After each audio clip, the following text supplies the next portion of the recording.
이대남 이대녀라는 말이 있습니다. 선거 때가 돼서 그런지 그 말이 더 많이 나오고 있는데요.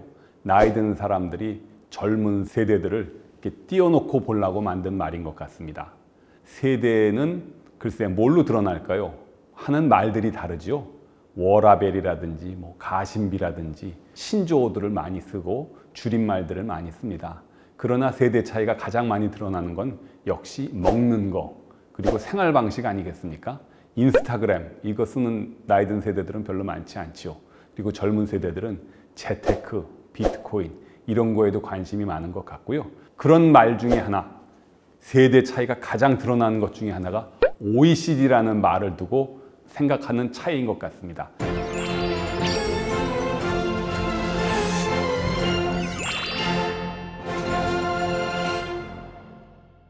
그 OECD의 각종 통계들이 많이 나오지 않습니까? 재밌는 통계들 많아요.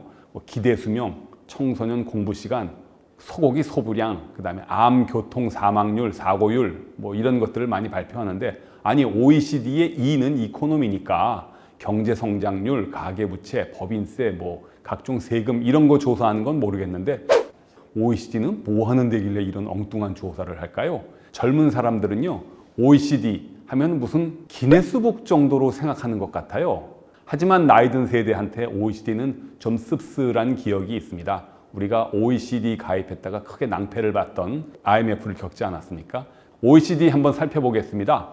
우리나라는요 1996년에 그 10월 달이죠.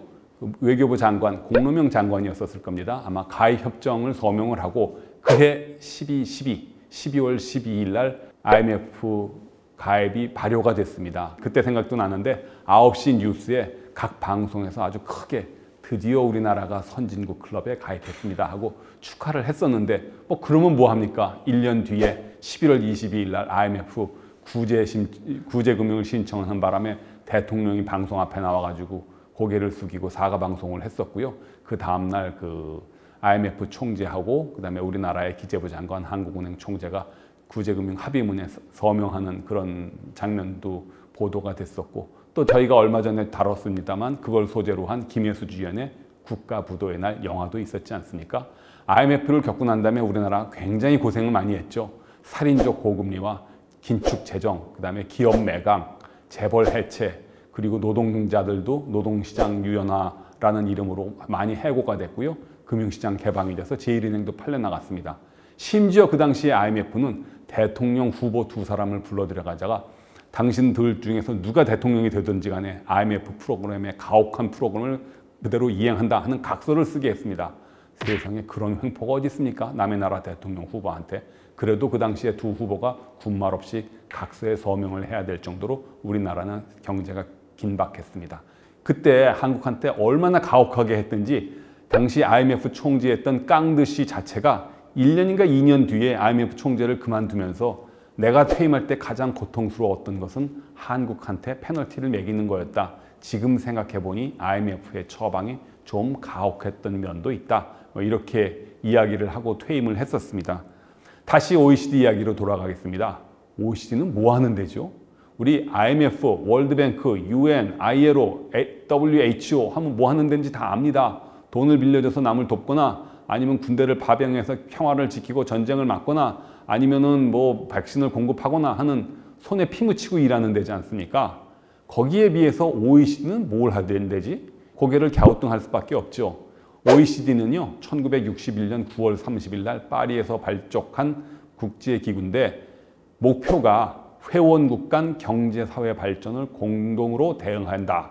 세계 경제 문제에 공동으로 대응한다. 어떻게? 상호 정책 조정 및 정책 협력을 통해서. 정책 조정이나 정책 협력을 하려면 어떻게 해야 되죠? 각국의 사정을 알고 통계를 조사해야 되지 않습니까? 그래서 시간만 나면 부지런히 회원국들한테 이거 내라 저거 내라 해서 통계를 모아가지고요. 일종의 국제조사부라고 할까요? 중요한 것은 어쨌거나 IMF나 월드뱅크나 UN이나 WHO나 이런 데보다는 집행하는 데라기보다 정책을 토론하고 조사를 하는데 이렇게 보시면 되겠습니다. 처음에는 미국 주도하에 지난 시간에 우리가 다룬 적도 있었는데 마샬 플랜이라는 거 있지 않습니까? 마샬 플랜에 따라서 1948년부터 미국이 18개국의 유럽 국가들한테 경제 협력 차원에서 돈을 지원해 주거든요. 3년 동안 130억 달러인가 지원했지 않습니까? 그래서 미국의 원자 자금과 물품을 유럽 각국에다 적절히 배분하고 경제 재건에 필요한 교역량 제한을 서로 협의해서 무역 장벽을 낮춘다, 이런 목적을 갖고 설립이 됐는데, 생긴 것 자체가 48년에 미국 돈 받으려고 만든 조직 아닙니까? 그래서 1961년에 이르러서 유럽 경제가 어느 정도 복구가 된 다음에는 이제 그거 집어치우고, 처음에 OEEC였습니다. 미국 주도로 마샬 플랜 돈을 집행하기 위해서 만든 게, 그 OEEC를 OECD로 좀 넓히자. 유럽만 회원국으로 하자니 좀 창피하니까 미국하고 캐나다까지도 들어와라 해서 18나라로 시작을 했고요. 그때부터 서방 세계 전체의 경제 성장과 세계 경제 발전을 목적으로 해서 조금씩 문호를 넓혀가지고요. 우리가 29번째 나라로 들어갔는데, 그때쯤 돼서는 이게 뭐 꼭 유럽만이 아니고 선진국들 클럽이다, 이제 그런 인식이 생겼습니다. 우리가 들어갈 때까지만 해도 그랬던 것이죠. 우리나라는 어떻게 들어갔을까요? 78년쯤에 우리나라가 고도성장, 박정희 대통령 말기에 어느 정도 중화공업도 일으키고 올라가니까 OECD가 먼저 관심을 가졌었습니다. 아까도 말씀드렸지만 유럽 국가들은 과거 마샬 플랜에 의해서 먼저 받던 것을 희석시키려고 좀 회원국 넓히는데 관심이 많거든요. 78년에 먼저 그쪽에서 노크를 하고 들어올래? 하고 가입을 초청했다가 80년대에 이르러가지고 뭐 5.17, 5.18 이런 거는 보고 난 다음에 저 나라는 후진국이네 하고 그 말을 다시 했던 얘기를 딱 거두고요. 없던 얘기가 돼버렸다가 80년대 후반에 이르러서 우리가 88 올림픽까지 치르니까 다시 유럽이 관심을 갖기 시작했습니다. 그래서 그 다음 해인 89년에 한국 생각 있으면 들어와 볼래? 이렇게 초청이 있었고요. 노태우 대통령 다음에 취임했던 YS가 우리가 아는 것처럼 세계화를 내세우면서 OECD 그거 못 들어갈 거 없지 하고 가입 의사를 전달했고요. 95년에 이르러서 정식으로 가입 신청서를 제출했습니다. 신청서 내면 그쪽에서 무조건 받아주느냐? 그거는 아니죠. 아까도 얘기했지만 선진국 클럽이기 때문에 모름지기 너희가 우리나라에 우리 모임에 들어오려면 지켜야 될 룰들이 있어. 이러한 거야. 자본이동 자유화해야 되고, 금융시장 개방해야 되고, 투자 제한하지 말고, 외국 투자자 그 재산권 보호해줘야 되고, 기타 등등 조세, 보험, 해운, 환경 이런 거 해. 그리고 경제 정책도 이렇게 해야 되고, 무역 제한 철폐해야 되고, 농업 보호 폐지해야 되고, 노동시장 유연하게 해야 돼. 지금 생각해 보면요, 우리나라 경제력에 비하면 아무것도 아니었는데 그때는 이게 굉장히 큰 문제였었습니다. 왜 그랬는지를 가만히 생각해 보면 우리나라 경제력도 적었지만 정통성이 낮은 국가에서 정부가 그 정권을 유지하려고 하면 기득권을 갖고 있는 지지 세력하고 손을 잡아야 되거든요. 그래서 저는 OECD의 E는 사실은 이코노미가 아니고 P다. OPCD다. 어느 정도 정치적으로 민주적인 국가가 OECD에 가입하는 것이지 경제정책 그 자체만으로는 사실은 별거 아니다. 이제 이렇게 생각을 하고 있고요. 실제로 정치가 자유롭지 않은 러시아, 중국은 OECD에 가입을 하지 않았습니다. 아직까지. 그 나라가 경제력이 작아서 그런가요? 그렇지는 않지죠. 그래서 저는 OECD는 사실은 OPCD다 이렇게 생각을 하는데요. 지금 상황을 보겠습니다. 지금 현재 OECD 회원국은 38개국이고요.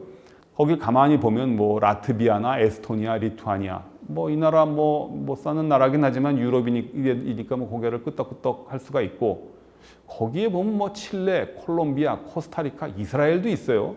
유럽도 아니고 뭐 사는 꼴이 뭐 꼭 선진국이라고 도저히 할 수가 없죠.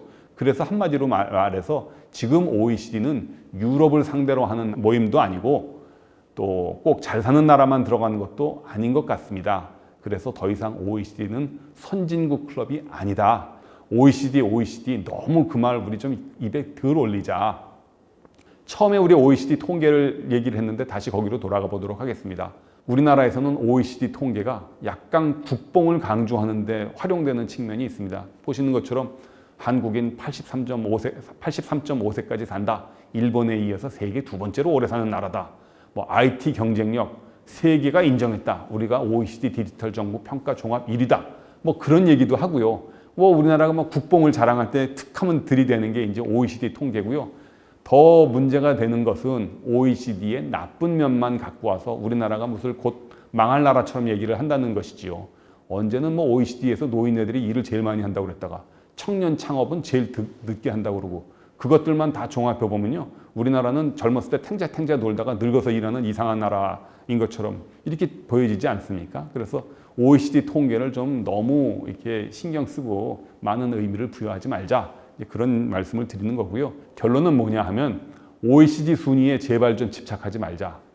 유럽 사람 스스로가 마샬 플랜의 그 흔적이라고 해가지고 OECD 자체를 별로 그렇게 대단하게 취급하지 않는데 우리는 툭하면 OECD 통계를 들이대면서 그 국뽕에 빠지는 경향이 있거나 아니면 너무 열등감에 빠지는데 그러지 말자. 그게 이제 제 결론이고요. 그래서 오늘의 결론은 한마디로 말씀드리자면 좀 거룩한 이야기가 되겠는데 불교에서 나오는 용어 사벌등안. 뗏목을 타고 가다가 육지가 나와서 산이 있으면 산에 올라가야 되지 않습니까? 산에 올라가려고 하면요. 지금까지 타고 왔던 뗏목은 버려야 됩니다. 그거 아깝다고 등에 지고 산꼭대기까지 올라갑니까? 바보짓이죠. 사벌등안. 등산을 산에 오르려면 뗏목은 버려라. 우리가 OECD 가입할 때까지가 힘들었지.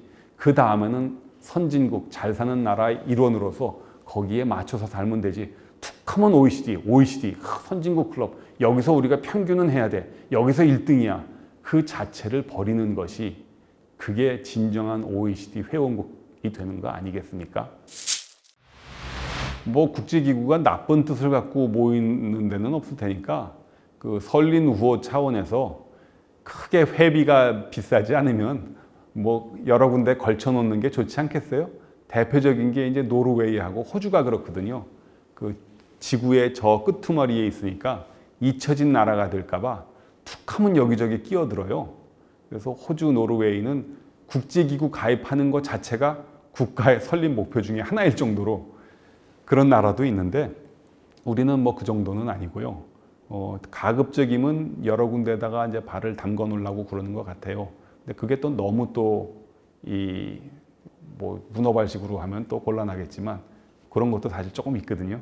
중남미하고 아프리카에 그 여러 나라들이 자기네들 이익 때문에 뭐 같지도 않은 7, 8개 나라가 가입해 있는 국제기구에 우리나라 보고 들어오라고 자꾸 회비 내고 들어오라고 손 벌리는 데가 있어요. 그런 거는 우리 외교부가 조금 점잖게 사양을 하는 경우도 있는데 회원이 한 30개국 되고 뭐 널리 퍼져 있다고 그러면 가급적이면 들어가서 한국을 알리고 소개하고 하면 뭐 그건 나쁘지는 않은 것 같아요.